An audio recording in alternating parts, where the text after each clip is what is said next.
Dave, are you sure about the nerve reconstruction trial for your legs? This trial might fail, and the people who usually take it have nothing to lose. Would your wife and family be okay with this? I'm sure. Please keep it confidential. All right, we'll contact you in 7 days on schedule. Dave hung up the phone and wheeled himself to the window, staring out at the wisteria flowers. They were the same flowers Selena gave him when she confessed her love. She had knelt down and said with deep emotion that the language of wisteria symbolizes living and dying for love. He was moved to tears. But when he saw a wisteria bonsai in Mike's office, he realized the flowers weren't meant for him. Neither was the love. He closed his eyes, the conversation he overheard outside the study echoing in his mind. Selena, 3 years ago you pretended to be a thug and kidnapped Dave. He lost his legs and got kicked out by his parents. Mike finally got his wish. I see he's been trying so hard to treat you right over these 3 years. Maybe you should forget about Mike? Dave froze as he was about to push the door open. Fear crawled up his spine. The talking voices belonged to his brother John and his model wife Selena. 3 years ago, he was about to get engaged to someone from a wealthy family. But right before the engagement party, he mysteriously vanished. Everyone thought he ran away because he didn't want to commit. What really happened was he got held hostage for a week. During that time, he was blindfolded, beaten, and humiliated. He could never forget that rough, manipulated voice of the female thug. Not gonna run. Are you? I'm breaking your legs. Let's see how you run now. If breaking bones and beatings were physical punishments, the injected drugs and endless humiliation became a lifelong shadow for Dave. He was tortured, every bone in his body aching and passing out over and over. When the booths found him, his mental state was shattered. Though the booths tried to keep it hush-hush, word leaked out and the engagement got switched to another booth's son, Mike. Being brought back only to serve the purpose of the marriage alliance, the booths abandoned him without a second thought, and Selena showed up in his life. Dave, I've secretly loved you for many years. Please give me a chance. It doesn't matter if you don't accept me in the end. First, Dave thought it was some cruel joke. He treated her horribly. But Selena defended him whenever his mother lashed out. During his nightly nightmares, when he pounded his legs in despair, she held him tightly, saying she'd be his legs. She refused a family alliance for him, bore the bruises without complaint, and even left a multimillion-dollar contract overseas to come back and propose. She wanted to give him a home after being kicked out by the booths. He fell hopelessly for her, even thinking fate finally pitted him by sending Selena into his life. But the salvation he believed in was just a trap pushing him further into the abyss. As compensation, I have already married Dave. But my heart only belongs to Mike. You better keep this secret. If Dave finds out, we're screwed. His heart, now cold, filled with pain. It became clear that marrying him was only out of guilt. The wheelchair-accessible home and loving photos became mere props in Selena's act. He forced a smile, looking at his useless legs as pain stabbed through him, leaving him breathless. Losing control, his body slammed to the floor.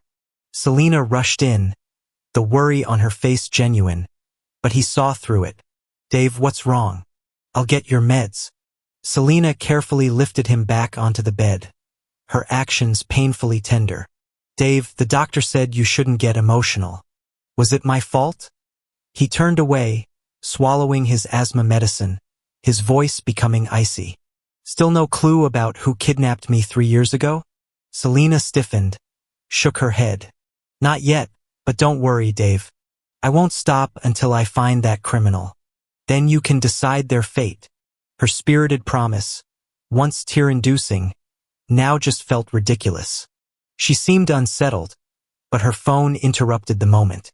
Her face showed guilt. Dave, have your meal. I'll return a call to a foreign client. He saw the caller ID clearly. It was a local number. The nausea rose again in his throat. Dave's sleep was restless, tormented by Selena's deceitful promises in his dreams. He woke to find her gone, only seeing a text sent hours before. Dave, I have an event tonight. I'll bring breakfast in the morning. Shuffling through his phone, he paused at a familiar contact. It was a picture of a wet condom and a torn purple scarf. Mike even sent a voice message, "Thanks Selena for the scarf, but get a different color next time. She thinks it's tacky." Tears blurred his vision as Mike's photos not only taunted, but also shattered the illusion of love Selena crafted for him. The woman he spent countless days with was secretly with another man all along. Sickened by the thought, he couldn't stop retching. After pulling himself together, he made a call. "Could you help draft a divorce agreement?" "As soon as possible." Downstairs in the open kitchen, Selena saw Dave coming down and rushed to push his wheelchair. "Dave, we're visiting the old house this morning and seeing the booths in the afternoon. Don't worry, your mom and dad won't make things hard for you. Worst case, we just adopt a kid." Mentioning kids made Dave snap up his head. The trauma from being kidnapped 3 years ago still haunted him, making intimacy hard. At that time, the woman had hugged him tenderly, saying it was okay. But now, thinking back, she was probably scared of getting too close, fearing he'd uncover something about her over time. "No, I don't want to." Dave avoided her touch and stared at the breakfast on the table. The seafood porridge glared back at him. He's allergic to seafood. Selena knew, yet she brought it anyway. Seeing the usually gentle Dave fall silent, Selena thought he was upset because he didn't come home last night. "Dave, are you mad? I swear last night was just a work thing. Eat your breakfast or your stomach will hurt. When you hurt, I worry so much." Selena's voice was soft as she coaxed him, swallowing down his allergic complaint. There's no point explaining to a woman who doesn't love you. Trying to lighten the mood, Selena looked uneasy at the table, but was completely shut down by Dave's next words. "Selena, where's the purple scarf you wore when you left yesterday?" Selena quickly checked her outfit. The black choker was one Mike picked for her this morning. "Got stained during drinks. Sent it for dry cleaning with my assistant." Hearing the lie he expected, Dave nodded calmly but felt even colder inside. She thought he believed her, but deep down, he knew he'd never trust this woman again. The White's villa. Just a few steps in, Selena's mom's chatter with Mike reached them. "Mike dear, you're such a good boy. If not for Dave, you'd be the perfect son-in-law for us." From Dave's view, Selena's mom was holding on to Mike affectionately, a smile he hadn't seen in 3 years. Selena coughed twice to interrupt, flashing a gentle smile. "Mom and Dad, I brought Dave back to see you. These are gifts he carefully picked out." Selena's mom barely gave a glance, responding begrudgingly, pulling Selena to sit by her side. Dave was used to being ignored and wheeled himself to the couch. "We heard. Selena says your health isn't fully restored yet?" Selena's mom jumped in before Dave could react. "Been married 3 years and still no kids. People might wonder if one of you has a problem, you know?" Dave's face flickered, his eyes searching for Selena, who had always defended him, countering her mom. But this time, her gaze was on Mike, charmed by his every move, completely ignoring Dave. An awkward silence lingered, and Mike, pretending to be the nice guy, grasped Dave's hand a bit too tightly. "Mr. and Mrs., Dave knows his past mistakes. Maybe let it go for my sake?" Dave winced, instinctively pushing Mike, who conveniently fell, playing the victim. Selena rushed to help Mike, only relaxing once she saw no injuries, then turned harshly to Dave. "Mike spoke up for you, why push him? What if he got hurt?" Dave clenched his outfit, saying nothing. Selena didn't wait for explanations, siding with Mike without question. No point speaking further. With that, Dave lifted his head, catching the fleeting smug look on Mike's face. After lunch, Dave wheeled to the front seat, finding Mike there on his phone. Before Dave could say anything, Mike spoke up. "Dave, Selena insisted I shouldn't cab home alone. She insisted on riding with her." "Why the front seat, though?"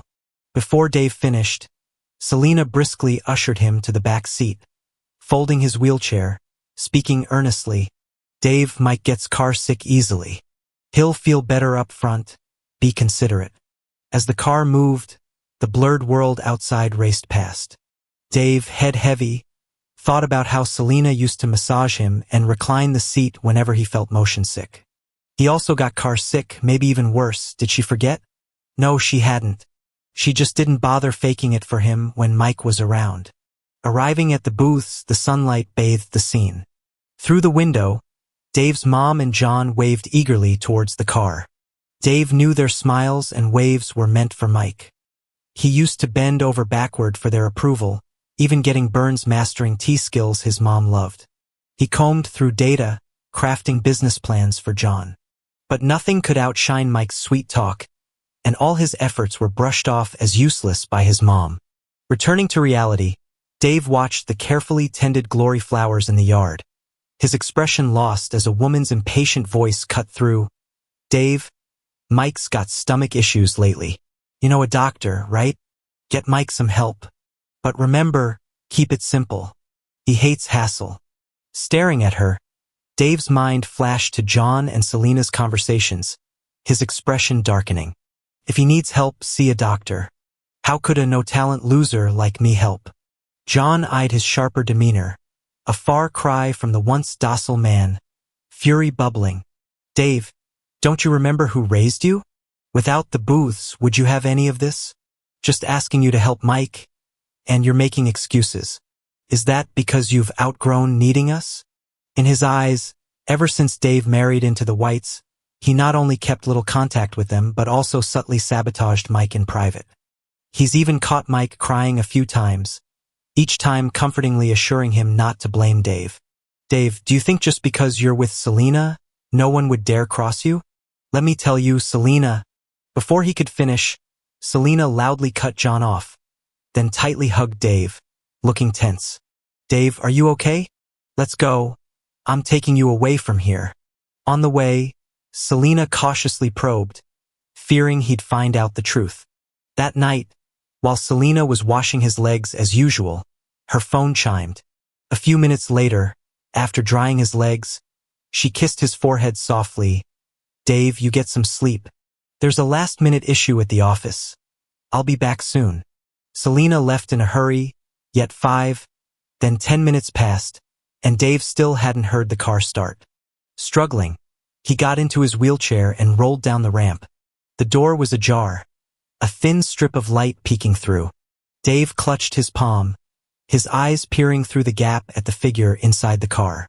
Sounds of soft pants were distinct in the night, the car swaying gently, the people inside shifting positions. Dave clutched his chest, tears streaming down like broken beads, his heart wrenching in pain. He wasn't one to eavesdrop. He stiffly turned his wheelchair back to the bedroom, drying his tears.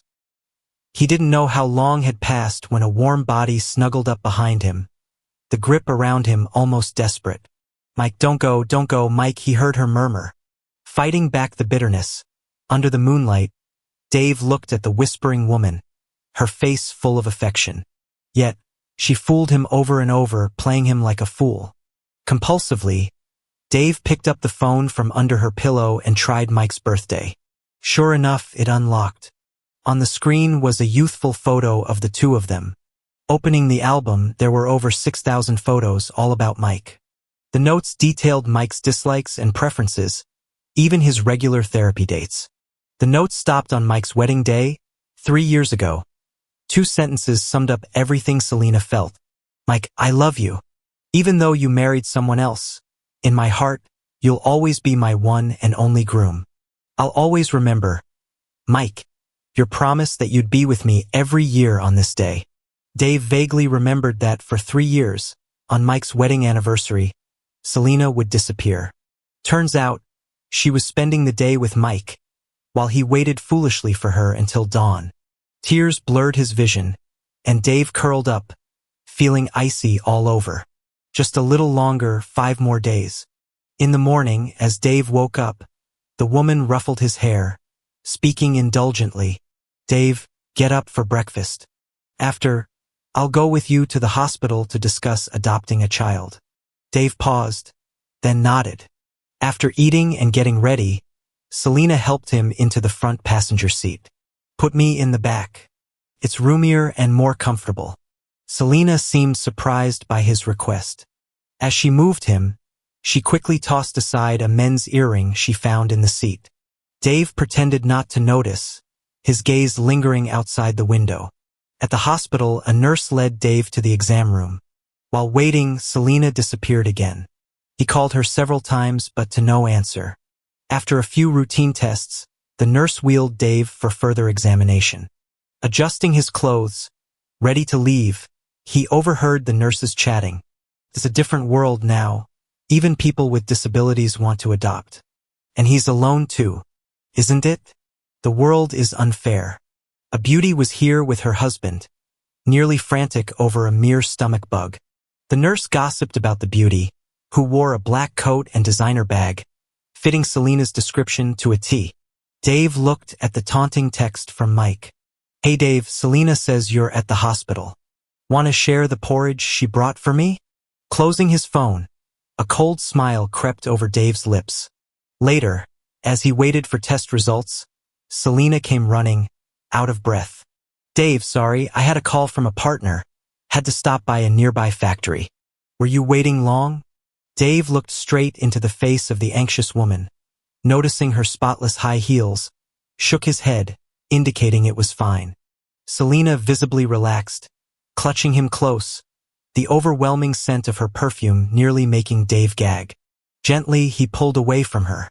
"Selena, can we not adopt? I feel like I'm overcoming my fears. Maybe we should pick a date instead?" Selena was taken aback, her tone firm that it wasn't an option. Realizing her words were too harsh, she added, "Dave, don't push yourself. The adoption process is comprehensive. We can have kids without overcoming fears." Dave knew she was putting on an act, wanting to stay virtuous for Mike. Suddenly disinterested, he said no more. That afternoon, after Selena dropped him at home, she quickly left again. He saw Selena again through Mike's social media update. He was leaning against a blue Ferrari, posing happily. Selena was barely in the frame, watching Mike with an unreadable look. The caption, "Thanks for the car she sent. Celebrating our 18 years of knowing each other. Cheers to us." Dave calculated the days he and Selena had known each other. It barely hit 1,000, nowhere near theirs. Dave liked the post and commented, "May it last forever." He knew it's what Mike wanted. At 9 p.m., Dave was reading a book. "Dave, guess what I got for you? These are Lucky Charms, a total of 3, just right for our family of 3. The charms were small and delicate. While looking at the woman's gentle profile, Dave felt nothing. "I'm heading abroad for a business trip soon, so I can't be with you. Let these charms keep you company. Okay?" "Why?" Dave asked, his tone as casual as if asking about something trivial. Selena froze briefly, then quickly made up an excuse. "Dave, the board is going to conduct a comprehensive assessment of me as the CEO over the next 2 weeks, so I'll probably have to eat and live at the company. I shouldn't be making you go through this. Don't be mad at me, all right?" Tears filled her eyes, spilling over, and Dave silently nodded. Waking up at midnight, Dave was momentarily taken aback by the empty spot beside him in bed but quickly returned to normal. He looked out into the endless night. Just 4 more days. The following morning, as Dave descended the stairs, the driver Selena arranged was already waiting at the door. At the hospital, after completing a series of rehab procedures, Dave suddenly fainted. When he woke up, the only thing beside him was Mike fiddling with the charm. "Didn't think you'd really go for adopting a kid. I thought you'd never agree." Dave figured he was about to leave soon and complied with Selena's wish to adopt, thinking it would spare him some trouble. Unexpectedly, Mike had such a strong opinion about it. As Dave was stunned, Mike tossed him a paternity test report. "If Selena could have kids, why would she suggest you adopt one? Dave, you should be thankful. This is my child with my ex-girlfriend. Selena said she'll treat him like her own. Soon enough, you'll have to call him your nephew." Dave shook as he crumpled the report, meeting Mike's smug grin. "You really are quite the fool, playing along despite knowing about me and Selena. So what if you're the Booth's biological heir? They only love me." Even though Dave knew Mike was trying to provoke him, his heart still hurt, and in a fit of rage he slapped him. Mike looked incredulous, and as he tried to retaliate, he turned, breaking a glass and cutting his hand. Breathless and lying on the bed, Dave hadn't recovered when Selena yanked him up, demanding an explanation. How could you injure Mike like that? He has a clotting disorder. Do you have any idea you could endanger his life? No time to think over her words. Dave hastily treated the wound, showing some relief. It wasn't me, Selena. Do you really think so little of me? Selena's flustered expression lasted but a moment before she regained composure, frowning. The next few days you stay home and reflect. You're not allowed to go anywhere, but don't stop rehab. I'll send a doctor here. Seeing her attentively bandaging Mike's wound, Dave slumped onto the bed, closing his eyes in defeat. Turns out, in her eyes, he was just a tool to take the fall for Mike, nothing more. Upon learning he was confined at home, Dave's mom was the first to call, questioning him. Dave, Mike visited you out of kindness and you injured his hand like that? And then you defied Selena? Have you gone mad? Dave swiftly hung up, blocked her, and softened as he glanced at the divorce papers just sent by his lawyer. The doorbell rang incessantly, and having no intention of opening it, John eventually forced his way in. Dave, Mike hasn't been able to sleep from the pain in his arm, and you have the nerve to sit here? What do you want, to inflict the same injury on me so I suffer with Mike? John's face flushed, recovering quickly and forcing Dave to apologize to a pale Mike. With every cry Mike let slip, John grew angrier. Apologize. Don't make me get rough. Dave steeled himself and stared John in the eye. I did nothing wrong, so why should I apologize? John's fists clenched. With a nod, the bodyguards rushed forward, pinning Dave to the ground. The weight on his shoulder blades was so painful tears welled in his eyes. Even so, he remained steadfast in his refusal to apologize. Selena arrived in a rush upon receiving the news. Seeing Dave's sorry state, feeling a strange sensation she quickly dismissed as she redirected her focus to Mike. Apologize or you'll never get that watch back. Dave couldn't believe it, recalling gifting her the watch on her birthday. Selena, this watch was left to me by my grandpa. It means everything to me. Just like you. Back then, Selena was surprised and vowed to protect it with her life. Times had changed. What once was a cherished gift had become a means of coercion. The overwhelming pain suffocated Dave, a bitter cold consuming him. He chuckled to himself, dropping to his knees to mumble, I'm sorry, Mike. I was wrong. No sooner did the words leave his mouth, Mike sneered unhappily. Dave, that's not enough. You should bow your head to show you're sincere. Did you forget how good you used to be at it? Grinding his teeth, Dave glanced at an irate Selena and a smug John, swallowing down his resentment. The sound of his forehead hitting the marble echoed through the living room. Every bow drove pain deeper into his heart. Not sure how many times he did it, Mike mercifully declared he wouldn't pursue it any further, and Selena coldly turned her back. In the mess, John's mocking words replayed in Dave's mind. Deep in thought, he pressed the number he knew by heart. Do me a favor. Kidnap 2 people, one being Mike and the other, me. Selena returned to the villa the next morning, spotting him asleep on the couch, her lips involuntarily curling into a smile. As long as Dave stays in line as her husband, she'll make sure he never has to worry about a thing in his life. But he had to go and challenge Mike, which was a bad idea. It was only going to end badly for him. As she thought about it, the woman applied more pressure with her hands.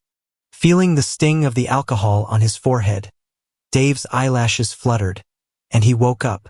His eyes were cold, wanting nothing to do with her. But as he tried to move his wheelchair, Selena held him in place. Dave, I know I was tough on you last night, but it's for your own good. Was having him kneel without reason her way of showing she cared, her way of protecting him? Dave swallowed his words and said nothing because trying to explain was pointless, a waste of energy. Selena picked up a few clothes and quickly left, but not before telling Dave to work on his rehab. Soon enough, a doctor and nurse arrived at his place. The nurse winked at him as she entered the living room, making Dave chuckle a bit. Dave, don't you recognize me? It's Ben. And this is my sister, Maria. Bet you didn't expect to see us. Ben clapped Dave on the back excitedly as he wrapped him in a bear hug, looking at him with concern. I saw that jerk's car earlier. I watched Mike laughing it up in the passenger seat. Maria quickly gave her brother a knowing look. It's fine, I'm used to it, Dave said with a small smile. In 3 days, we'll go with the plan from last night. But I'll need Ken and Samuel to play the bad guys. You two will back me up. Maria nodded, handing him some tonic medicine and carefully explaining how and when to take it. Dave accepted it with a smile, gratitude warming his heart, thanking them earnestly. Come on, Dave, it's no big deal.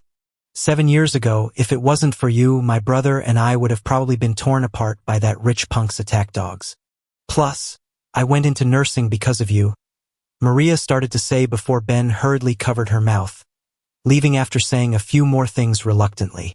Before noon, Selena sent someone to take Dave to a photo studio. Dave, take some pictures of Mike, all right? I spent the morning helping him try on suits, and he didn't like any of the photos the photographer took. I remember you won some photography awards before. Dave didn't move his wheelchair, merely staring at the flash of lights. In the blur of his vision, he recalled the thug's words, also Selena's, "Come on, don't be shy. You've got nothing left to hide. Take a few more shots." His body jerked, and the camera slipped from his hands. Nearby, Mike screamed, "Dave, you don't want to help me with the anniversary photos, but you didn't have to drop the camera. That thing is a collector's item from Selena, worth millions." An angry force pushed Dave's chin up, forcing him to meet Selena's livid eyes. "Dave, I brought you here to help, not to cause trouble. Can't you stand seeing Mike do well? If that's how it's gonna be, then you're punished to reflect in the darkroom storage until we're ready to leave." Dave stiffened. The thought of being in the dark since his kidnapping 3 years prior terrified him. But he gritted his teeth and grabbed at the woman's sleeve. "I didn't mean to, I'm scared of the flash. When I see it," before he finished, Mike laughed like it was the best joke. "Selena, isn't Dave hilarious? Who's afraid of flashlights? Maybe Dave's done something shady." The woman's expression iced over, a reminder of the photos taken 3 years earlier flashing in her mind. She hesitated a moment, with Mike clinging to her arm. "Selena, how about this? Just let him wear a blindfold and stay in the dark room for 2 hours, not all afternoon." Without even thinking, Selena agreed, instructing the guards to take Dave, wheelchair and all, into the room. The darkroom was pitch black, and the blindfold blocked whatever little vision Dave had. His heart raced, palms sweaty. Unpleasant memories flooded back. The laughter outside the door sounded like a magic spell working against him. Selena's low, merged voice overlapped with the kidnappers from years ago, and Mike's steady breathing made him dizzy and uneasy. He slammed his hand against the door repeatedly, but those outside stayed unbothered. Mike had everyone put on headphones minutes ago, engrossed in viewing his runway show. Dave's shivering didn't stop. Falling from his wheelchair, he crawled toward the door, his legs numb from feeling. Blood from his arms soon stained his clothes, and as he touched the sticky substance, he passed out. Upon waking in the hospital room alone, Dave glimpsed Selena outside, her voice carrying into the room. "Doctor, can the muscle relaxant dose be increased?" Dave's blood ran cold, pain in his right arm bringing him back to a harsh reality. "Selena, a higher dose means Dave really won't walk again. If he hadn't been on it for 3 years, there was a chance his legs could heal. Are you sure you don't want to reconsider?" "No need. Just fill it. Payment will hit your account soon. Just keep quiet." Even though he already knew Selena's true colors, her willingness to do anything for Mike still shocked Dave. He pounded his legs a couple of times, heavy with guilt. How had he fallen for Selena's game? Before he could delve into this thought, footsteps approached. The smell of smoke was unmistakable. It was John. "Selena, Mike told me when Dave fainted, you dashed over to put him in the ambulance. Didn't hear Mike calling you, worried, weren't you?" The smell grew stronger, the heavy scent of cigars filling the room. the woman's voice raspy. What are you worried about? Just afraid something might happen to him, then Mike would have to handle all the trouble. Plus, I told the doctor to up the dose of sedatives. Once it's all done, he won't even be able to get out of bed to bother Mike. To be honest, Selena, you're way more ruthless than me. Makes me look soft as his brother. As the footsteps faded, Dave couldn't hold back his emotions any longer. Tears started falling one by one, and he almost lost his voice from crying. He tossed the talisman into the trash. Staring into the endless night, he wore a grimace worse than crying. He comforted himself, only 2 more days, a little more patience. Late at night, as Dave was getting ready for bed, Mike sent a photo of them together. Selena was looking lovingly at him, all dressed up. Just taking a costume photo, and Selena wouldn't even wait for you to wake up. Dave. That's pretty sad. Dave remembered the past 3 years when Mike used to mock him with his sweet looks. Back then, Dave thought Mike was just jealous of him. Turns out he was played like a fool by these people. How pathetic and ironic. Seeing Dave didn't answer, Mike dangled an olive branch, saying Selena agreed to take him to the beach to unwind the next day. My brother already agreed to go. Leaving you at home would make us look bad. Like we don't care about disabled people. Half an hour later, Selena sent a message echoing Mike, saying, the driver will pick you up at 8 a.m. tomorrow.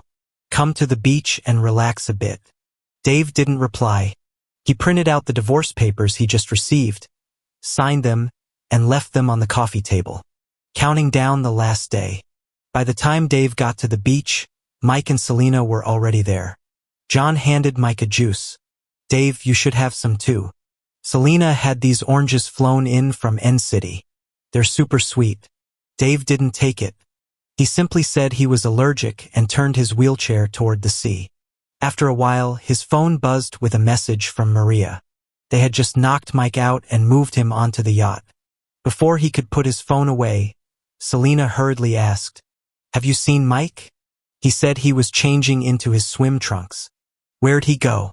John dragged Selena away, irritated, saying, Selena, what are you talking about? It's not like he can get up and help us find Mike. Watching them search frantically, Dave smiled. He knew freedom was close. Elsewhere, Selena's temper flared as the bodyguards knelt before her. What are you standing around for? Go find him. If you don't find Mike, you're all fired. Right after her outburst, John found Selena, panicked, and took her to the yacht. Someone just called, insisting I bring you to the deck. I suspect it's related to Mike's disappearance. The two had just stepped onto the deck when they saw unconscious crew members everywhere. 2 criminals held knives standing by the mast. Hey look, Selena, John. Do these people seem familiar? The criminals ripped Mike's hood off, exposing his pale face. Tears welled up as he looked pitiful. The criminals chuckled, shoving the hooded person next to him roughly. Transfer 10 million now, pick one in 10 seconds. Don't decide, and I'll toss them both into the sea. Selena looked at the unmoving person on her left, felt a wave of doubt but saw no wheelchair around. She relaxed. Okay, I'll give you the money. Just don't hurt him. Within seconds, the transfer was complete, but the criminals still didn't release Mike. I gave you the money, aren't you satisfied? Let Mike go, or I'll make you pay. The criminals exchanged looks. One of them discreetly signaled Dave, pushing Mike forward. In a split second, Dave's hood was removed, and he locked eyes with Selena trying to untie Mike. Her eyes bulging, she lunged only to grab a piece of Dave's clothing as he fell overboard. Anguished screams pierced through the air. Dave, come back! The icy wind struck, waves crashing over one another, leaving Selena standing in shock. She stared at the sea below the yacht, feeling her blood freeze as cold seeped into her bones. Without thinking, Selena dove in. The salty sea quickly made it hard to breathe. Right before losing consciousness, one thought filled Selena's mind. Dave's still in the water. Woken by coughing fits, Selena opened her eyes, surrounded by a crowd, no Dave in sight. She shook her wet body, fury building. What's everyone standing around for? Go find Dave now. I'll give whoever brings him back $1 million cash. An uneasy silence spread as Selena scanned the still bodyguards and repeated herself, getting no volunteers. Desperate, she raised the reward from 1 to 10 million. Finally, someone spoke hesitantly. Selena, it's not that we don't want to help, but the storm's approaching. Going in now is suicide. Before he could finish, Selena threw her jacket at him, her face as dark as ever, seething. Fine, you cowards. I'll save him myself. Seeing Selena, ready to jump into the sea again, Mike panicked, holding her arm, pleading, Selena, let's go back, please. It's too dangerous now. We can search after the storm. John, for the first time, found Selena unreasonable, shrugging indifferently. Selena, you should listen to Mike. No use risking it for Dave. Besides, his legs are gone, he can't swim. By now, he's likely fish food. Selena's cold stare froze John, making him shut up awkwardly. Hours dragged by, the waves quieting, as faint light appeared in the east. A group of people went into the sea, searching a 10 nautical mile radius near the cruise ship all day long, but found nothing. Selena pursed her chapped lips while her assistant updated her on the search results every 2 hours. Her patience was wearing thin, as she kept crushing the can in her hands over and over. The distant ocean waves were rolling and crashing furiously, almost as if mocking her helplessness. When she finally got home deflated, she looked around at the familiar surroundings, and Dave's every expression flashed in her mind. Staring blankly, she slumped on the couch, holding her head in her hands, rubbing her eyes repeatedly, filled with regret. The thought that Dave might still be in the icy waters terrified her. She kept assuring herself it couldn't be. Dave couldn't just die like that, no way. But deep down, she knew that if someone who couldn't swim and was disabled fell into the ocean, their chances of survival were close to none. As her thoughts jumbled, Selena's eyes fell on the divorce papers on the coffee table, her palms breaking out in a cold sweat. In a matter of seconds, Selena played through every possibility in her mind and finally landed on the last one. Dave found out about her scheming from years ago and tried to leave her desperately. But knowing Dave's stubborn and single-minded nature, if he'd really known, he'd definitely have confronted her instead of being so calm like he was before. She tried not to dwell on the strange behavior Dave had been showing lately, tearing the divorce agreement to shreds.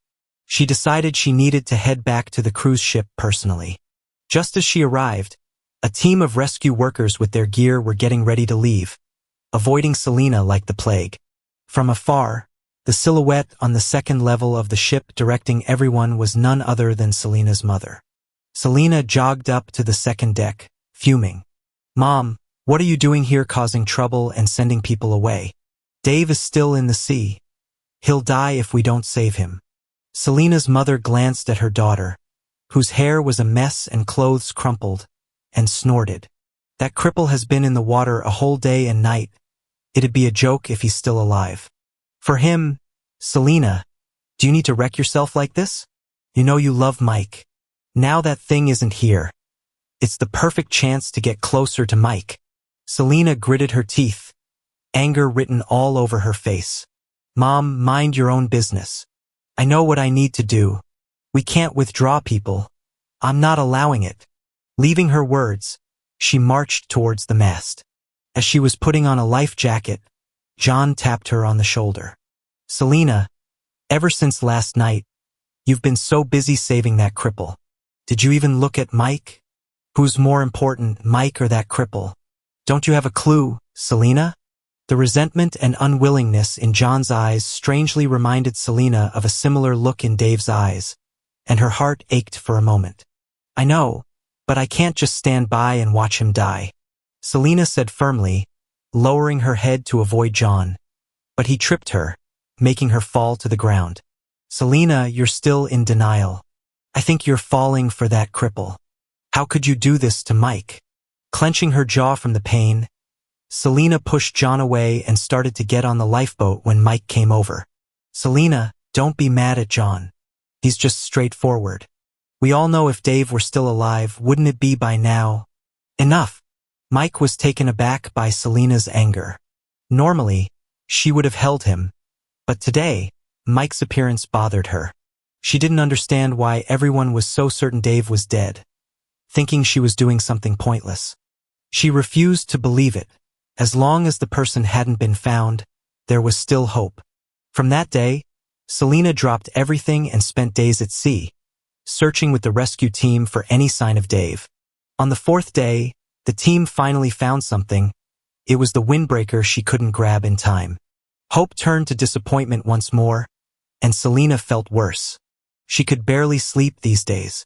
Every time she tried to close her eyes, the scene of Dave being pushed over kept playing in her mind. If only she could have acted a second sooner, she might have been able to save Dave, might have kept him from sinking into the sea. The guilt and regret filled Selena with unbearable pain and panic, leaving her heart heavy with sorrow and almost suffocating her. On the seventh day, the head of the rescue team approached Selena, explaining the rescue mission was no longer necessary. "Selena, I understand how you feel, but we all know your husband couldn't swim, and his legs weren't working.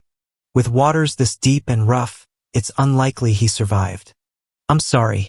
Selena staggered, unable to stand properly, wanting to speak but finding her throat too dry. She gripped the windbreaker tightly, running her fingers over the buttons as tears fell onto her hand, blurring her vision. As the crowd dispersed, Selena could no longer hold in her emotions, crying uncontrollably, pounding her fists against the deck until they were red and bloody. Finally, she stopped, a bitter smile on her lips. "Do you think Dave would blame me for not saving him, for causing this to him? Well, if his legs were okay, would he still be alive? But his legs were broken. He couldn't move anymore." The assistant sighed, watching Selena cry in pain, then suddenly snapped to attention. With a thud, Selena collapsed on the deck, unconscious. Selena had a long dream, where Dave survived but was with another woman. Jealous and livid, she wished the woman would disappear. Just at the critical moment of confrontation, she jolted awake. Opening her eyes, Selena struggled to sit up, finding her whole body weak with her throat parched. As she drank water, her secretary burst in, startled at first, then stammered, "Selena, thank goodness you're awake. Your mother, she arranged for your husband's funeral. It's today." The glass shattered on the ground, and Selena, in a panic, grabbed her assistant's tie, demanding to know the truth, paying no attention to the pain in her foot. "Of course, it's true. Ever since you fell into a coma just yesterday, Madam's been busy talking about the funeral for your husband." Despite being furious, Selena ignored the doctor's orders and checked herself out of the hospital, heading straight to the funeral. As soon as she got out of the car, 2 rows of huge wreaths stung Selena's eyes. Ignoring any protests, she shoved them over and stomped on them. She then instructed the bodyguards to rip down the white cloth from the hall and kicked the officiator out in front of everyone. People who recognized Selena went silent, watching silently as the woman entered the hall. Selena's mom saw her, shocked as she'd expected her to still be in the hospital. But before she could speak, Selena grabbed a mic at the front and announced, "Thanks for coming today, but please leave now. My husband's not dead, so there's no need for a funeral. Those hoping for his death can leave too. If you don't go now, don't blame me for what happens next." Her voice was firm and authoritative, filled with a commanding presence as she scanned the room. The hall erupted into whispers, all talking about how deeply Selena loved her husband, refusing to leave his side. Dave's mom, on the right side, nearly had a heart attack with anger, clutching her chest as a pale-faced John supported her. Mike hadn't expected Selena to say in public that Dave wasn't dead. Thinking about how cold Selena had been to him these past few days, Mike dug his nails into his palm, cursing Dave under his breath. As guests began to leave, the hall's sound system suddenly blasted out a loud noise. Seconds later, once it cleared, a recording started playing, leaving everyone speechless. Selena went pale, looking at a just as shocked John. She shouted to turn off the system, but it was too late. The recording was of Selena and John. Turns out Dave was in a wheelchair because of Selena. Everyone thought they knew her, but clearly didn't. Selena felt utterly ashamed, embarrassed beyond words, as her mom gave her frequent looks. Holding the mic, Selena's hand felt heavy as a rock, unable to move. Why was this recording out here?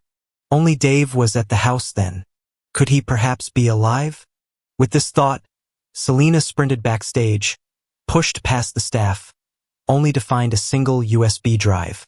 Distraught, Selena ran outside, eyes scanning the crowd, but never finding a trace of Dave. Falling to the ground, Selena looked at the USB in her hand. On the back was Dave's initials, gleaming there, darkening her mood. When her mom found her, Selena was staring blankly at the USB, driving her mom up the wall. "Selena, do you realize by running like that, people think you look guilty?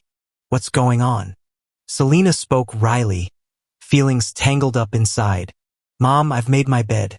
I knew this day could come. Do you think Dave might not be dead? Maybe he knows everything and decided to punish me. He could be nearby."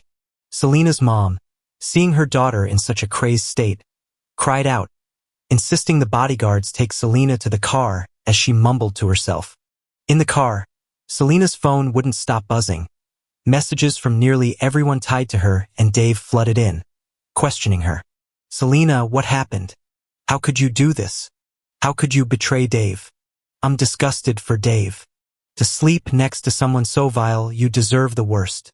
Selena, acting like you're all in love, but you were stabbing him. Karma's watching. You'll regret this." Shutting her phone, Selena's heart ached.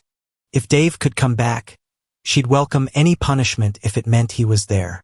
As soon as she stepped out, she felt the eyes on her, full of hate, shock, and anger. Closing the door, blocking out the world, she held Dave's photo close, sitting down with empty eyes. Tears fell uncontrollably, and she looked at that smiling, handsome face, the heartache unbearable. "Dave, I messed up. I really messed up. Please come back. I can't do this without you." Her plea dropped into silence, casting a solitary shadow in the dim light. As she groggily woke, a noise caught her attention. She looked up and locked eyes with Mike. He paused with Dave's picture in hand, nudging a bag of Dave's things with his foot. Selena glared, her face darkened with anger, causing Mike to flinch. "Selena, Mom told me to pack Dave's stuff. We need to move on." Before he could finish, she snatched the bag, shoving him aside, her voice fierce. "Who gave you the right to decide? Why are you throwing Dave's stuff out? Get out." Her voice was full of anger, venom that made Mike shiver, reluctantly leaving. After he left, John called, most likely to defend Mike. Anticipating this, Selena swiftly blocked both their numbers, tossing her phone and downing more alcohol. The booze didn't numb her pain. Instead, it made Dave's image clearer. Suddenly startled awake, she found her hands empty, reality crushing down on her. Dave only willing to exist in her dreams. From then on, she clung to alcohol, day and night blending together until she was drunk. Only then could she see Dave again. The night Dave fell into the water, Maria and her crew swiftly got him to the East Coast. After that, she went with Dave by boat to J Country, then transferred to a plane, and finally made it to F Country 3 days later. Ben stayed behind to keep an eye on Selena and her crew's activities and boldly released the audio of Selena and John. In the Consil laboratory in the town of Les Eaux in F Country, the assistant was recording Dave's information. 20 minutes later, Dave was taken to the spacious and grand office to meet Professor Consil. After a brief explanation, the professor examined Dave's legs, frowning deeply. "Dave, hello. Have you taken any medication for muscle atrophy before? These drugs have been in your system for a long time. You've come a bit late. To be honest, our experiment might not be much help for you." Dave turned pale, his whole body swaying, and Maria quickly supported him. "Please, we came from Z Country almost risking our lives, just for this bit of hope. Professor Consil, I believe you won't give up on any patient." The old man's face darkened, He sighed several times, and then asked for Dave's opinion. Dave's eyes were bright, his words firm and powerful, insisting on giving it a try. Professor Consil finally agreed, and from then on, Dave lived near the lab. Every day, hormones surged through Dave's legs, causing him excruciating pain, his face twisted in agony. In just 5 days, his legs were covered in a dense array of needle marks, bruised and bruising, quite frightening. Even during treatment, even with anesthesia, Dave could still feel the stinging electric current spreading throughout his body. Often in less than 20 minutes, he was drenched in sweat, and by the end of a 2-hour session, his clothes were soaking wet. Maria saw everything, watching as Dave grew thinner. Though it pained her, she respected Dave's decision. She specially sought out traditional mugwort, hoping to aid Dave's recovery on top of Professor Consil's treatment. 2 months passed, and Dave's legs gradually improved. One afternoon, they finally regained sensation. When Maria heard this good news, she was so excited that she skipped lunch and rushed to the training room to bring Dave nourishing hot soup. After that, Maria's moxibustion massage went from once a day to twice daily, while Dave's rehabilitation exercises intensified. Everyone awaited a miracle, especially Dave. Finally, after 3 phases of experimental treatment, Dave, supported by Maria and the lab staff, slowly stood up. Even though each step brought a stabbing pain in his knees, Dave gritted his teeth and persevered. After a few steps, Maria and the staff let go, and Dave stumbled but then walked a few more steps. Thunderous applause erupted, and Professor Consil sincerely exclaimed, "Dave, you are truly the most determined person I've ever seen. Hardly anyone endures through the neural regeneration experiment. But you did it." Dave's eyes glistened with tears as he met Maria's gaze, and she gave him a thumbs up. They exchanged smiles, and for a moment, Dave felt a long-lost sense of relief. From then on, he was no longer someone restricted by his mobility. He could go anywhere he desired. Freedom was just within reach. On the other side, Selena had been despondent for more than 2 months, almost shutting herself indoors. Rumors swirled outside, growing more ridiculous by the day. Some even thought Selena was hiding at home, afraid Dave would come seeking revenge. Selena's mother became even more distressed, recalling her attempts to persuade Selena, facing indifference in return. But Selena was determined to oppose her at every turn. If her mother said anything bad about the late Dave, she'd retort tenfold. Even Selena's mother's head began to ache, leaving her with no patience for Mike. Mike couldn't ignore the tension. He hadn't seen Selena during this period. With Selena's mother urging him more than once, Mike made a decision and softly shared his divorce plans with her. Selena's mother's sorrow was instantly replaced with joy, and she hugged Mike closely, already planning for grandchildren. That afternoon, Selena's mother had the door pried open and personally sent Mike into the villa. Empty beer bottles cluttered the living room sofa. The place reeked of decay, and Selena lay limp on the ground. Suppressing his disdain, Mike slowly sat beside Selena, wrapping his arms around her shoulders and exhaled softly. "Selena, you've been holed up here for days. You won't even see me." Selena didn't even glance at Mike, picking up a can and downing it in under 10 seconds. Feeling ignored, Mike's expression faltered before he employed his typical pity tactics. "Selena, I've been wanting to tell you. I divorced my arranged partner half a year ago. Now that Dave's gone, whenever you're ready, we can get married. We..." Before he could finish, Mike leaned in, aiming to kiss her chin, but Selena reacted quickly, pushing him away. Mike cried out in pain, staring at her vacant eyes, frustrated. "Selena, what's the matter with you? Dave's dead now. Whether you admit it or not, clearly we..." Selena smashed the bottle against the wall, causing Mike to scurry away. Depleted of energy, Selena looked through a shard of broken glass to see her unkempt reflection with messy hair. She forced a twisted smile and clutched her stomach, writhing in agony, finding relief only after taking painkillers. Hearing about Mike's divorce didn't bring her joy, as Dave's image filled her mind. She once envisioned marrying Mike countless times. Yet when the chance arose, She hesitated. Dave occupied her thoughts completely, leaving no space. She took a sip of beer and looked at the wedding photo, her lips curling upward. At that moment, she finally realized she had unknowingly fallen in love with Dave. Just too late to tell him. After realizing her true feelings, Selena called her mother, straight to the point. "I can't marry Mike, Mom. Dave is the only husband for me in this life." Selena's mom was furious, almost having a heart attack. Seeing the drastic change in Selena, her resentment towards Dave grew. Eager for grandchildren, Selena's mom decided to take a risk. She quickly called Mike and gave some instructions to the bodyguards. A trap for Selena was quietly set. That night, Selena got plastered again. As she reached for another bottle, her eyes landed on a wheelchair a few steps away. Her legs moved before she thought. She struggled to her feet, gazing at the familiar figure still wearing Dave's favorite light blue shirt. Overjoyed, Selena threw her arms around the man, holding tight, tears falling. "Dave, you finally come back. Are you still mad at me? It's all my fault, all my fault. Dave, I only love you, I was just too scared to admit it. Mike and I have been over for a long time now, you have to believe me." The man's body stiffened, but Selena, caught up in her own words, didn't notice. She kissed the side of the man's face and started unbuttoning his shirt. But the slight scent of men's cologne hit her, making her freeze. This wasn't Dave. Selena then grabbed the man's neck, her vision suddenly sharp. It was Mike's face. Furious, she kicked the wheelchair aside and dragged Mike, tossing him out.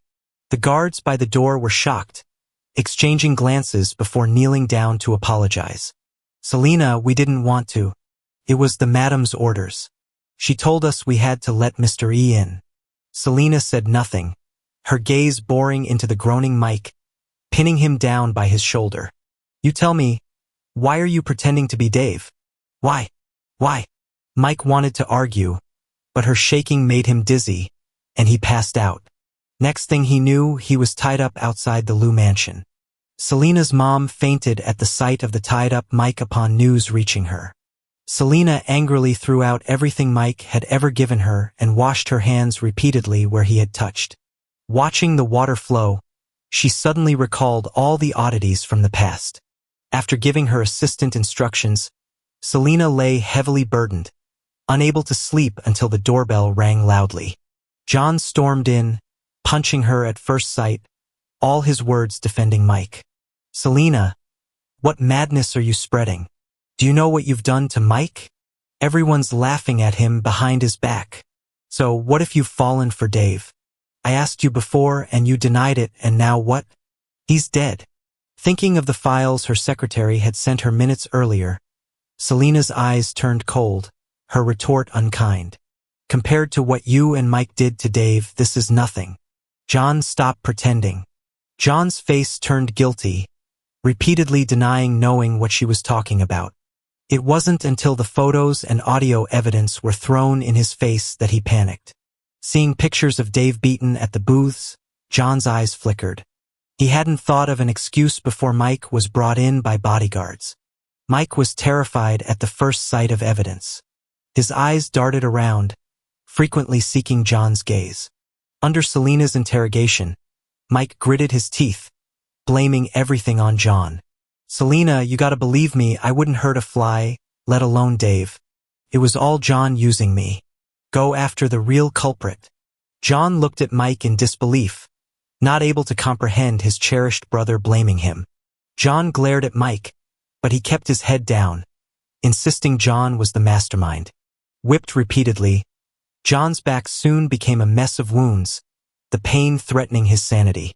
Watching Mike silent beside him, John's heart turned cold as ice, laughing bitterly. "Selena, don't think Mike is innocent. I'll tell you, he started all this. He even brought up how the booths need heirs for Dave to leave. Check the surveillance if you don't believe me." John's words were firm, scaring Mike, who dropped a glass, yelling for the guards to shut him up. Selena's face turned pitch black, her aura terrifying. She tossed Mike into a pool, ordering the guards to hold him down. Unless Mike confessed, The guards would dunk his head repeatedly underwater. After a few rounds, Mike confessed everything. He admitted to framing Dave for theft, making him kneel in the rain all night and plotting to embarrass Dave. Selena went from shocked to expressionless, her fists clenching tight. Instructing her secretary to entertain them, Selena personally headed to the hospital. Reviewing security footage, she discovered Mike dressed as a nurse to sneakily enter the room, almost unnoticed. The thought of the funeral triggered her memory, recalling every detail. Anxiously calling her assistant, Selena's face determined. "Quick, find all the staff from Mr. Booth's funeral, especially those in black uniforms with badges." Selena fixated on the video, her eyes locking onto a man repeatedly coming in and out 5 times. He's a bit shorter than Dave, built completely different. He went into the sound room backstage that last time and never came out. The camera footage was zoomed in repeatedly, displaying the man's face on the big screen. Selena nodded in satisfaction. Before half the day was over, the secretary had brought back all the man's details: name, age, identity, occupation, residence, everything. Selena's attention was caught by H City. If she remembered right, that was where Dave lived before the Booths found him. Squinting at Ben's information, Selena merged it with the kidnapper info she'd gathered before and noticed something fishy. There's a good chance they knew each other. Excited beyond belief, Selena knew it couldn't be a coincidence. Everything pointed towards one possibility. Dave was still alive. Following the clues, Selena quickly discovered he had bought a ticket to F Country 2 weeks ago. Over 3 months ago, which was the day Dave supposedly drowned, he had also bought 2 ship tickets and 2 plane tickets. Quickly packing her bags, Selena planned to go abroad, but her parents stopped her. "Selena, you're looking to find Dave, and that's fine. But don't forget to bring Mike and John back too." Selena didn't answer, just kept packing her clothes. Her parents, angered, resorted to threatening her inheritance. Her hands froze for a moment, clenching tightly, then she gave in. By the time Selena and her bodyguard tracked down Professor Kinsell's biolab, 2 days had already passed. She initiated a visit, speaking fluent French to describe Dave's features. They informed her that Dave had left 3 days ago. "Ma'am, Dave and Maria left 3 days ago. You're too late." Selena recalled that Ben had a sister named Maria. On the way back, Selena kept muttering Maria's name, her intuition screaming that her relationship with Dave was complicated. She pounded the wall in frustration, eyes darkened as her fingers started to bleed. Every time she got close to the truth, she was a step too late, always beaten by someone else. Her joy extinguished in an instant. She felt deflated and gave herself up to the bottle. For days, Selena stayed at a bar, a drink always in hand. Even with her striking looks, turning down every advance, hoping one of them would be Dave. But he never appeared. Stumbling out of the bar drunk, she wandered to its quieter backside, the hustle and bustle replaced by small clusters of people. Walking aimlessly, she turned a corner and saw a familiar silhouette. In a moment of clarity, Selena followed the figure for about 10 paces, stopping in front of a tall building. He halted, the crossing lights dancing around his silhouette, merging him perfectly with Dave, as if they were the same. Fighting back tears, Selena jogged to catch up, stopping about 5 meters away, when a stranger appeared. She threw an arm around his shoulder, chatting and laughing intimately. In that moment, Selena saw her face. It was Maria. Standing frozen, Selena's gaze fixed on the man's hand resting on Maria's shoulder. Without thinking, she pushed Maria aside. Selena beamed at the sight of the familiar face she'd yearned for, wrapping Dave in a tight embrace. "Dave, do you know how much I missed you these days? How could you leave me for so long?" The man stood still. Selena's joy dissipated as she faced his indifferent eyes. Sheer panic set in. "Miss, I don't know you. Please let go or I won't hesitate to call the police." His French was laced with a southern accent, his gaze cold and unfamiliar. Before she could process, Maria kicked Selena to the ground. "Drunkard, stay away from us." Months of frustration burst out of Selena, crumbling under the man's detached stare. She cried out her struggles. "Dave, don't you recognize me? I'm Selena, your wife. Do you know how long I've been searching for you? Come, Dave, come back with me, and I promise you'll be the head of the whites." The man chuckled dismissively. "If you're going to be crazy, find someone else." Still hopeful, Selena leaned in closer, but then noticed the absent mole behind his ear. She froze. Was he really not Dave? As she pondered, they vanished into the building, leaving Selena lost and bewildered on the curb. She stood at the door a long while, leaving only when urged by security, memorizing the address before she left. Back at the hotel, she replayed everything she'd encountered. Why did he look like Dave but lack the mole and have his legs intact? She recalled his habit, the way he knelt and looked her in the eye, his left hand subconsciously tapping 3 of his fingers. That was Dave's gesture. She'd never forget. Desperate, Selena leaped out of bed, threw on her coat, slipped on hotel slippers, and rushed back to the building. "Excuse me, I'm looking for an Asian couple who stayed here. Can you tell me where they are?" The front desk ignored her. Panicking, she offered all the euros she had. Satisfied, the clerk nodded. "They're gone." That one sentence shattered Selena. She tried prying for more, but they just shook their head. Dizzy and unsteady, she stumbled down the steps. Unaware, she missed a step and crashed to the ground, losing consciousness. When she woke up again, it was just her assistant by her side. She couldn't help but shout, "Go find him, to where I was found." Dave stayed there. It's Maria who influenced him to leave. "Hurry, go." Selena was so emotional. She yanked on her injured shoulder, crying out in pain. After anxiously waiting at the hospital all morning, the assistant came with some hot porridge, looking down, explaining, "Selena, we still can't find him. We've searched everywhere. People are suspicious and won't say much." The spoon in Selena's hand hit the table hard. She was breathing heavily, her shoulder bleeding, and she said weakly, "Offer money. 1,000 euros for information, and 100,000 if they help me find him."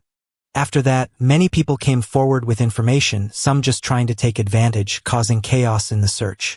One afternoon, when Selena was irritated by all the mixed messages, the assistant brought good news.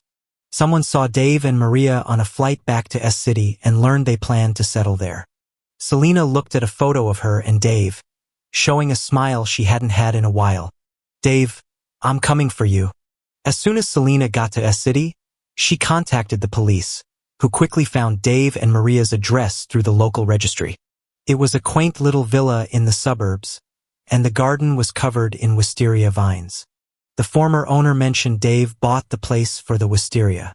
Selena thought of the moonflowers in the White's backyard, blushed, and called her housekeeper. "Remove the moonflowers and plant wisteria instead.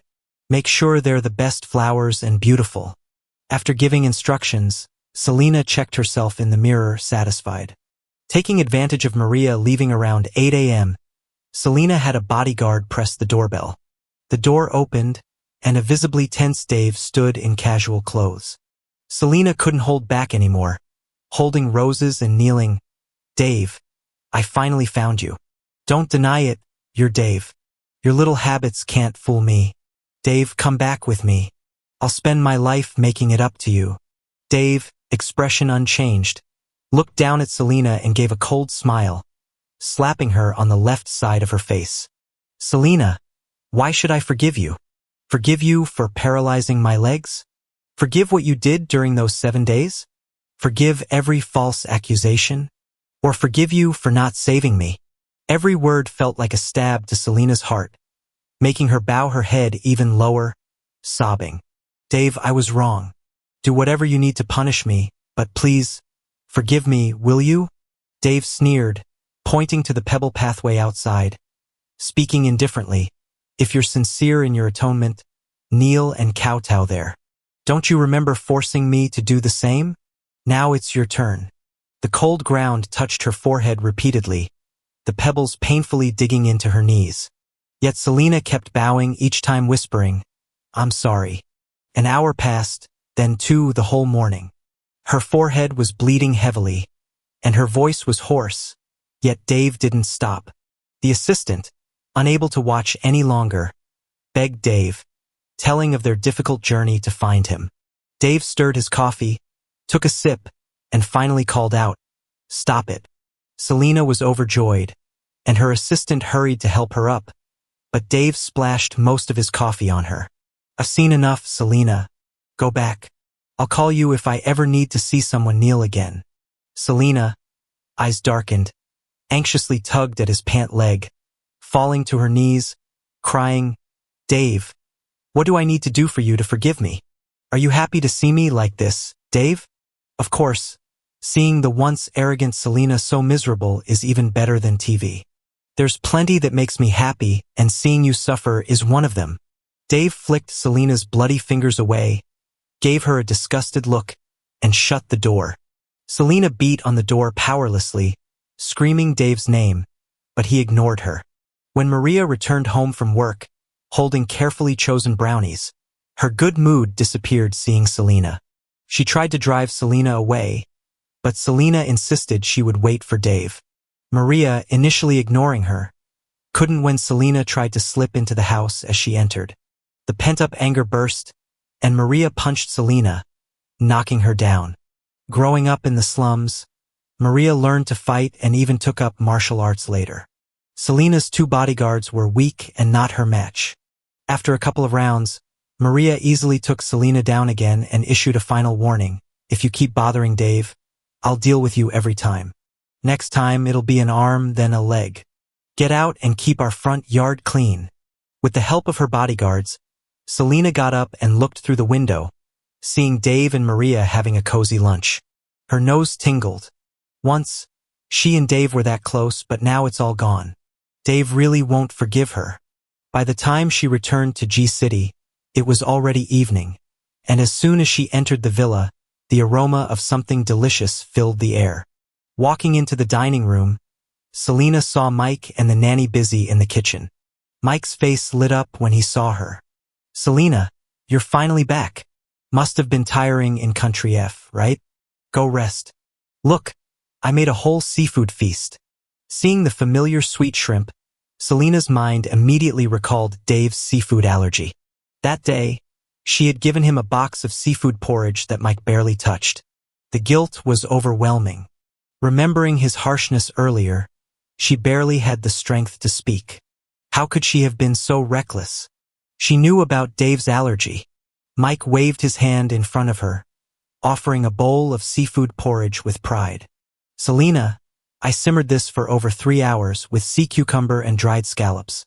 Try it." 3 hours earlier, Selena had just boarded a plane. Yet somehow Mike knew she was coming back.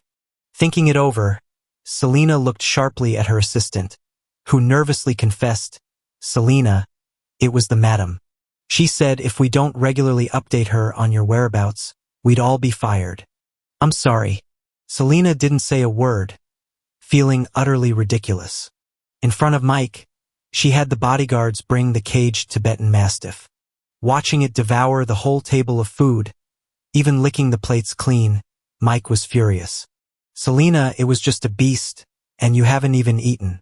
There's more porridge in the kitchen, so how about—" Before he finished, Selena released the Mastiff, which knocked Mike to the ground, leaving scratch marks on his face. Mike scrambled away, and as Selena watched with a cut on her lip, tears silently fell. In the booth's living room, Dave's mother was tending to Mike's wounds, who was in pain. "Mike, weren't you cooking for Selena? How did you get hurt this bad?" Mike shook his head, his face twisted with malice. Across the couch, John clenched his newspaper tightly. Late at night, Mike looked over the private investigator's results and crushed the flowers on his balcony. Dave sure was lucky. Even when he almost drowned, he came back with healed legs. Picked up the phone, he made a call. "Interested in a job? $5 million when it's done. I want Dave gone." In the moonlight, Mike's figure appeared more menacing. Around the corner, John leaned against the wall, terrified. Back in bed, he couldn't sleep, thinking of past memories. When they were kids, Dave was always with him, with their parents often busy. They were close until Dave got lost because of John's carelessness, and John's parents constantly blamed him afterward. Soon enough, Mike arrived at the booths and became a recipient of John's guilt. When Dave was found, John was happy and scared, afraid that Dave would blame him for everything and sabotage him. Because of those feelings, John remained cold, ignoring Dave's attempts to make peace. Mike's complaints only made things worse for John. The memory of Dave nearly drowning haunted him. He thought of helping, but Mike urged him to do nothing. John knew Dave saw him as a coward who only protected Mike. Tears streamed down John's face as he stared at his contacts. He called, "We need to meet. It's about your safety." In the S-City Cafe, John looked at the well-dressed Dave with a sense of disbelief. Dave entered wearing custom shoes, nothing like the timid boy from before. "Congrats on your recovery, Dave," John awkwardly said. Dave frowned and asked about the issue. "Last night, I overheard Mike and his connections plotting to kidnap you. Be careful." Dave nodded, while John remained seated uncomfortably. Dave was about to leave, but John stopped him. "I'm sorry, Dave. After Selena confronted us, I realized Mike had been setting you up. I know I can't ask for forgiveness, but I wanted you to know I'm sorry." Bowing deeply before looking up with teary eyes, John spoke. Dave sat back down, gazing out at the doves flying by. "Do you think an apology fixes everything? Can it erase the hardships from when you left me to buy candy 15 years ago? Does it wash away the humiliation I faced when I returned to the booths?" John went pale, lowered his head, and in a small voice admitted his fault. "I'm wrong. I'm not deserving." "You're right. You're not. Don't think I don't know these apologies are just for your conscience." Dave responded, standing up. "I don't need cheap, useless apologies from you or Selena." As Dave walked away, John hesitated to follow. What would be the point, only to be pushed away again? Standing still, he realized he and Dave had grown apart long ago. Dave was moving towards a brighter future, gaining confidence. But John and the others remained stuck, foolishly hoping to repair things. He finally texted Selena, a simple message asking her to leave Dave alone. She never replied, and the message vanished into silence. Selena was all set to confess her feelings in a carefully planned ceremony. When she saw the message, she was a bit shocked but quickly brushed it off. She didn't believe what John said was true, nor was she ready to give up. Once everything was planned, Selena arranged to meet Dave in City G through one of their mutual friends. As soon as Dave arrived, he was greeted by a stunning sea of wisteria flowers, with photos of him and Selena from the past laid out on the lawn. In the middle of the crowd, Selena stood there wearing the suit from their wedding, with the watch Dave had given her, looking sincere.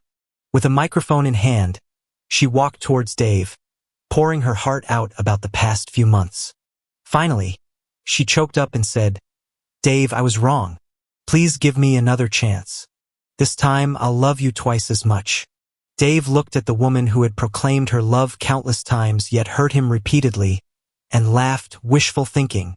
Everyone was taken aback, and Selena felt embarrassed but continued her confession. "So what if it's wishful thinking? Dave, you're still my husband. I didn't sign those divorce papers." Dave maintained his composure and slowly looked behind him. "Who said you didn't sign? Take a good look." It was Ben and Maria. All eyes turned to the divorce papers in Ben's hand, with Selena's signature glaringly obvious at the bottom right. Panicked, Selena stood up to snatch the papers, but Maria grabbed her wrist tightly, causing her to cry out in pain. "Dave, let me explain. I was forced. You have to believe me. If you come back to me, we can get remarried right away. We people like us always have so many things beyond our control. Dave, you should understand me." Someone in the crowd wanted to speak up for Selena, but Maria's glare kept them silent. She took out a document renouncing inheritance from her bag, tossing it in Selena's face, and mocked, "Selena, you can fool yourself, but not us. This renounce statement clearly says if you remarry Dave, you fear you won't be the president anymore. Maria was confident while Ben spat at her, and Selena gritted her teeth and admitted, "Dave, you know I can't handle not being the heiress." Dave didn't want to hear it anymore. He glanced at Maria, who understood, and dragged Selena out. As the crowd disbanded, Dave picked a wisteria bloom swaying in the wind and sighed. What a shame they were ruined by Selena. At the entrance, no matter how much Selena yelled, Maria stood guard. As a woman herself, she could see through Maria's intentions and got even more upset, warning her to stay away from Dave. "What gives you the right to stop me from going after Dave? You're just his ex-wife, a nobody with no ambition." Finding it hard to breathe, Selena clenched her fist as she remembered the last time she was beaten, and her body froze. On the way back, Dave's indifferent face kept replaying in Selena's mind, while Maria's provocatively smiling face appeared. Frustrated, Selena hit the steering wheel twice. Lost in her thoughts, she didn't realize she'd sped up to 120 miles per hour, crashing into a turning truck at an intersection. The windshield shattered instantly, and a vision of Dave flashed through Selena's mind. "I can't die," she thought. She used every ounce of strength to crawl out of the overturned car, touched the blood on her forehead, and finally fainted. Meanwhile, Dave was getting ready to fly back to City S when he got a call from Selena's assistant. "Dave, no, Selena, she had a car accident." Ben paused mid-thought about dinner plans, watching Dave's calm face as he exchanged a look with Maria. "Dave, do we still—" "No need, head back as planned," Dave replied. "Selena's state means nothing to me." After dinner, Dave was distracted while working in his study. Maria knocked on the door, bringing him warm water and muscle relief pills, reminding him to take his medicine. He thanked her, not noticing the dosage was half of what it usually was. "Dave, didn't you notice something different about your medicine today?" Maria's reminder snapped Dave back to reality, feeling he'd been a bit off, and he took the other half of the pills. Maria sighed from the doorway, breaking the silence. "Dave, I know you can't stop worrying about Selena, and I understand it's not about whether you love her. If you want to go, I'll go with you." Dave didn't respond verbally but touched the empty space around his neck before softly saying, "Okay." By the time they reached City G Hospital, it was early the next morning. Shortly after arriving in the hospital room, Selena slowly came to, scanning the room until her eyes landed on Dave. "Dave, you're here. Why so far away? Didn't we just get married yesterday? I almost didn't make it to see you. Who's that with you?" Upon examination, the doctor could only conclude Selena had amnesia. Since then, Selena clung to Dave almost all the time, needing him even to help her dress sometimes. Mike became completely ignored, and Selena's mother didn't even bother pretending to be nice to her. "Can't believe you actually made it back in one piece. So your leg's fine, huh?" Selena's really lost her mind.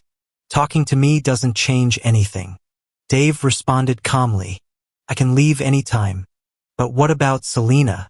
That's your real concern." Selena's mother was silenced by his words, glaring at him, leaving Mike and Selena's mother alone in the hospital room.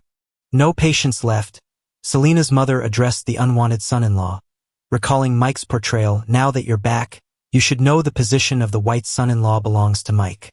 Sure, Mike was married once, but Selena only loves him. You should be wise." Maria couldn't stand it anymore and spoke up for Dave. "Auntie, you really need to stop playing favorites so blatantly. You're more worried about who your son-in-law will be than you are about how Dave's leg healed. Be careful or you might end up with nothing." John was about to say something, but Selena's mom was escorted out by him, leaving just Mike, who dropped any pretenses. "You just won't go away, Dave. Let's see how long you can stay this smug." These back-to-back insults made Maria a bit worried. But Dave smiled at her, showing he was fine. He's heard worse. And any last hope he had for these so-called relatives vanished. He made up his mind. Back in the hospital room, Selena was munching an apple. She saw him and offered him another one she'd washed. Dave didn't take it. Selena teared up, trying to peel the apple herself, but ended up cutting her hand. Dave had no choice but to get some gauze from a nurse and wrap up her wound. Even with the messiest bandage job, Selena blushed and said it looked nice. Dave's expression twitched at this, and he began to probe Selena with some questions. She answered them all pretty well, if you ignored her habit of touching her nose. Dave knew if Selena was lying, she'd always nervously touch her nose.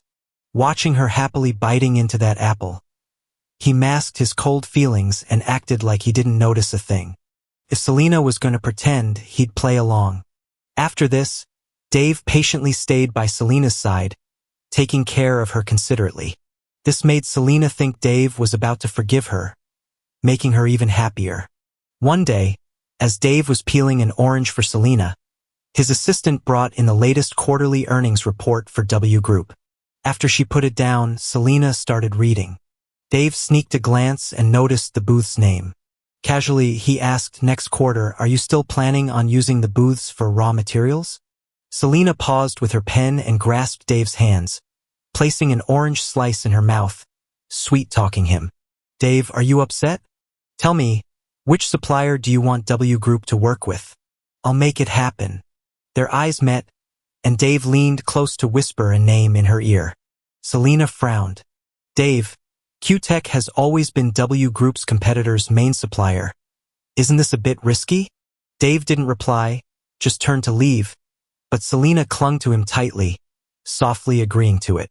Meanwhile, John received a call from the raw materials department, surprised to hear W Group planned on switching suppliers next quarter. Calling Selena, Dave picked up instead. Selena openly declared, Dave's words are my opinion.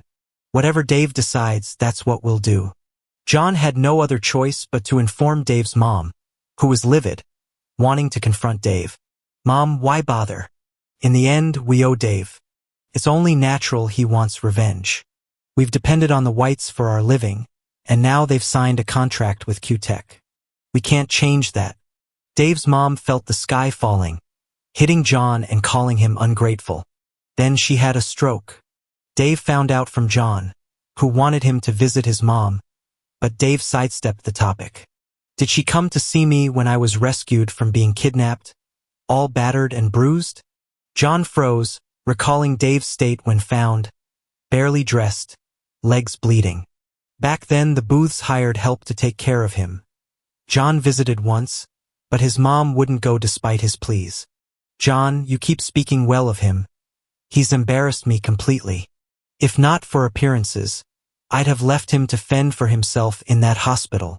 John continued talking, but the call was cut after a couple of beeps. Slumping against the wall, he remembered his earlier call to Mike. He'd found every excuse not to come. Then his bank record showed a withdrawal of 20 grand, right on his bill. Whatever, they brought it upon themselves. Who could they blame? Dave had no intentions of relenting. He planned to use Selena, squeeze out every bit of her worth. A few nights later, while wiping Selena down, he unintentionally showed an old scar on his shoulder. A nasty reminder. Selena dropped her laptop and asked about it. He spoke of the time Mike framed him for theft, adding on the injustices faced from the booths. Watching him, she wept. Selena, didn't you promise to make it up to me? Why are the ones who wronged me still okay? Did you break your promise? Or never plan to help me at all? If it's like this, there's no need for me to forgive you. You weren't ever going to stand up for me. Dave gave her a light slap, then slowed his steps. Behind him, Selena hurried after him. It's not like that, Dave. I truly want to make it right. You tell me how to handle him. I only love you. Worried Dave didn't trust her. Selena carried him back to the room, kissed his forehead, and gently embraced him. Dave bit back his discomfort, watching the sky brighten, looking unconcerned. Mike, still half asleep, was knocked out and taken away in a sack, while John was brought personally by bodyguards to Selena's basement. When the light hit, Mike opened his eyes to see the couple in charge, while Selena swirled a wine glass, holding Dave close. Mike started pleading but was restrained and silenced with a cloth. John stayed composed, sensing their visit was about settling scores, and resigned himself to nodding. This was his debt to Dave. For 2 whole days, John was whipped, soaked in water overnight, and then had to kneel while being cut with a knife. A red-hot iron branded his left shoulder, leaving raw and bloody flesh, which reminded John of the burn scar on Dave. Back when Mike's favorite diamond cufflink went missing, it was found in Dave's room. Mike forced Dave to kneel and apologize. Dave refused to admit it. In his anger, Mike punished him with kitchen charcoal to calm himself down. 4 years later, Dave's own methods were used against him. Karma works in strange ways. Mike wasn't any better off than John. He was almost tortured to death, with no unscathed spot on his body. But Dave was still unsatisfied. He turned to the woman he deeply loved. "Selena, do you remember everything from those 7 days?" She paused, her hand swirling a wine glass, quickly replying that she didn't remember. Dave simply shook his head. "I'll never forget. So hand Mike over to me. Isn't there an empty room over there?" Mike, lying there like a dead fish, scrambled up to Selena's feet, begging. "Selena, you can't give me to him, can you?" Dave swiftly slapped him twice, then locked eyes with Selena, refusing to back down. Selena motioned to the bodyguards, who dragged Mike away at Dave's request. Relentlessly, Dave turned towards the small room. Selena felt a pang of anxiety, thinking he might have realized she hadn't lost her memory. But she brushed off the doubts, comforted by their close days together. For 7 days and nights, Dave only left the small room a few times. Apart from him, no one knew what occurred inside. When Mike was finally hauled out, he was out of his mind, with festering wounds all over and his right hand completely broken. He shivered, rejecting any contact, occasionally muttering gibberish. Send him to jail and let John go. In the Whites' living room, Selena was serving Dave, urging him to eat more. Dave nodded, then casually asked, "Why no seafood porridge today?" Selena replied, "Dave, did you forget the last time I bought seafood porridge?" Mid-sentence, Selena realized something was wrong and snapped her gaze to Dave. He had already placed his chopsticks down, his eyes as cold as ice. Selena's face dropped as she realized she had slipped up.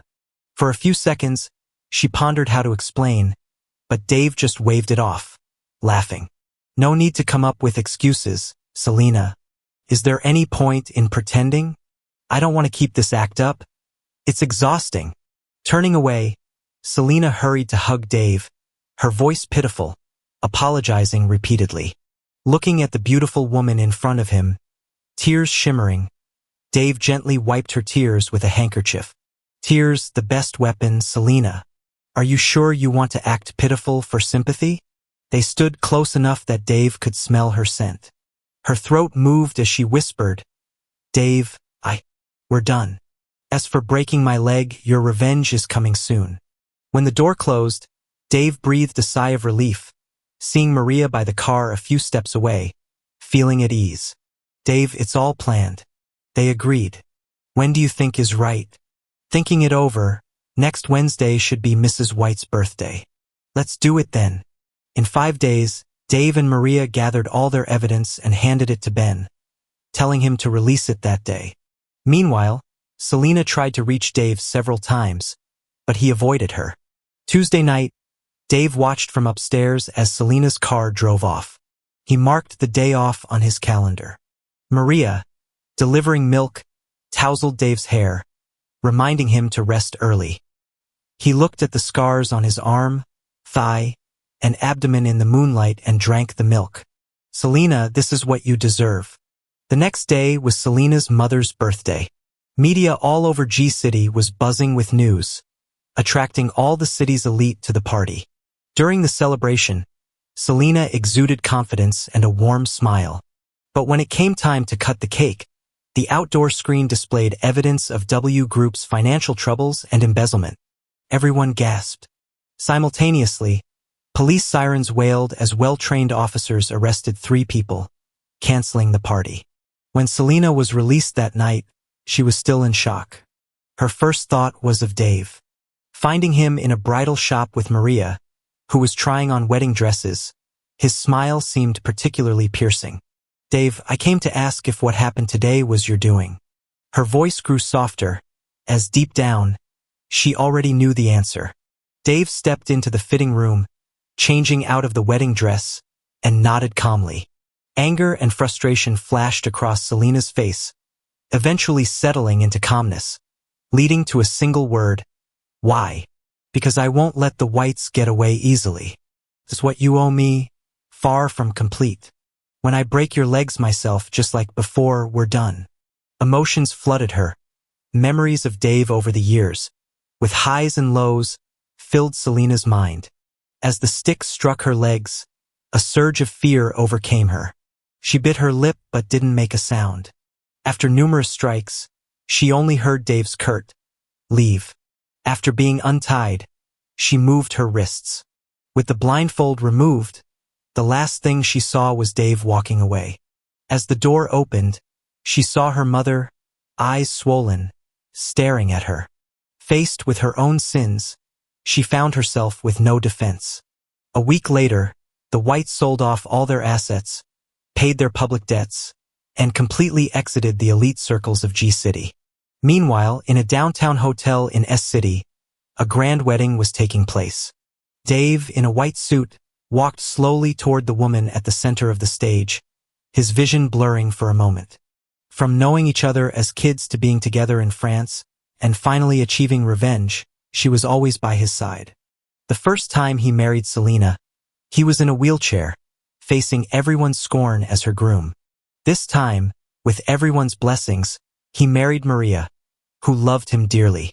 When they exchanged rings, Dave saw the tears glistening in Maria's eyes and remembered a childhood story. Back then, he escaped from traffickers and almost got hit by a car in H-City, but Maria and Ben pushed him to safety. However, that incident left Maria with a permanent disability in her left leg. She walked with a slight limp, but it was hardly noticeable. As a little girl with tears in her eyes, she comforted him not to cry. Dave leaned in to kiss Maria's lips as friends cheered, tossing the bouquet to Ben. Watching the video Ben sent, Selina's eyes welled up again, fixating on the message. "Selina, you should know your way out of your league compared to my sister. If Dave hadn't decided to let it go, you'd probably be eating prison meals for life." John knocked on the door, seeing Selina hurriedly put away her phone. He asked what her plans were. She smiled bitterly, looking at the wheelchair. "What can I do now?" John patted her shoulder and handed her a letter from Mike. "I'm thinking of leaving with Mom. BS Group was tied to the whites, and now it won't last long. Might as well sell it and move on with the money. I visited him in jail yesterday. He's not doing well but insisted I give this to you. Whether you read it is up to you." Selina tore up the letter in front of John and hesitantly asked, "Do you blame me for everything I did back then?" John immediately understood, nodded, and then shook his head. "This was all my mistake. It's only right to pay for it. However, debts can't be fully repaid. Instead of letting us off the hook, it's more like he wants us to live with guilt." Selina held the cold watch in her hand, causing her fingers to tremble slightly. She messaged Dave, asking to see him one more time, offering the watch as an exchange. Dave agreed. On the day they met, Selina got up early, specifically tying on Dave's favorite purple scarf. She hadn't expected Maria to be there too. Seeing them holding hands, Selina's eyes dimmed a little.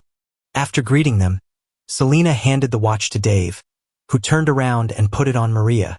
They didn't speak a word, communicating through glances with perfect understanding.